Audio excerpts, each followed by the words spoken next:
অনেক ধরনের আলোচনা করেছেন। কেউ বলেছেন সার কারখানা, ডিজেল, মেডিকেল, অনেক কিছু বা পর্যটন। আমি একটা কথাই বলবো শুধু, যে ভোলা বরিশাল সেতু যদি হয়, হ্যাঁ, আপনার আর কোনো কিছু নিয়ে কোনো আন্দোলন করার প্রয়োজন নেই। কিচ্ছু নিয়ে আন্দোলন, সেতু করে দেন।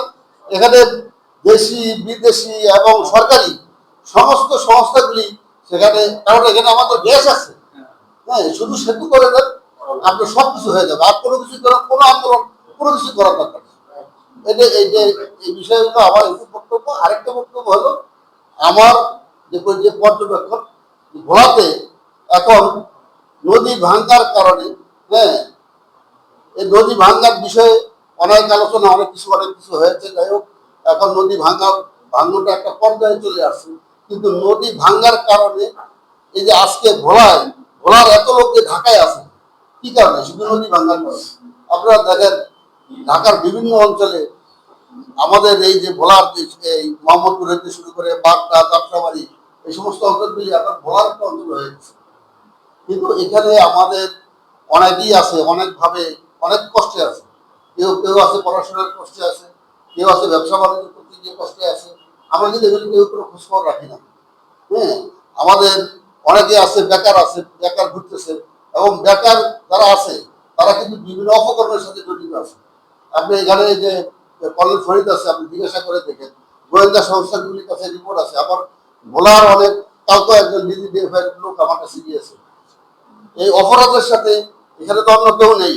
আমাদের ভোলার ছেলেরা ভোলার লোক অনেক বেশি জড়িত। সেটা করবে, আমি যদি 5 জনকে করার ব্যবস্থা করতে পারি, আমরা সেটা করা উচিত। হ্যাঁ, কেউ যদি অসুস্থ থাকে, তাহলে সুস্থতার জন্য আমাদের কাজ করা দরকার। আপনারা ওই যে বিয়ে শাদীর অনুষ্ঠান করেন, অনেক কিছু করেন, এগুলো ঠিক আছে, কিন্তু আমাদের কর্মসংস্থান কিন্তু একটা বিশাল একটা বিষয়। এর মানে যারা ঢাকায় আছে, হ্যাঁ, তাদেরকে ঐক্যবদ্ধ করে কে কোথায় কি সমস্যা আছে, এই বিষয়গুলির উপরে একটু আমাদের নজর দেওয়া উচিত আমার মনে হয়। আমরা তো ঢাকায় বিভিন্ন জায়গায় থাকি, হ্যাঁ, সেখানে আমার এলাকায় কে ভোলার কে আছে, একটু আমরা কি খোঁজখবর রাখি। আপনারা আঞ্চলিক কমিটি করেছেন, সেই কমিটির মাধ্যমে আপনারা খোঁজখবর দিতে পারেন। হ্যাঁ, তারা কিন্তু অনেকে কষ্টে আছে। এই বিষয়গুলির উপরে আমরা একটু, আমার মনে হয়, নজর রাখা দরকার।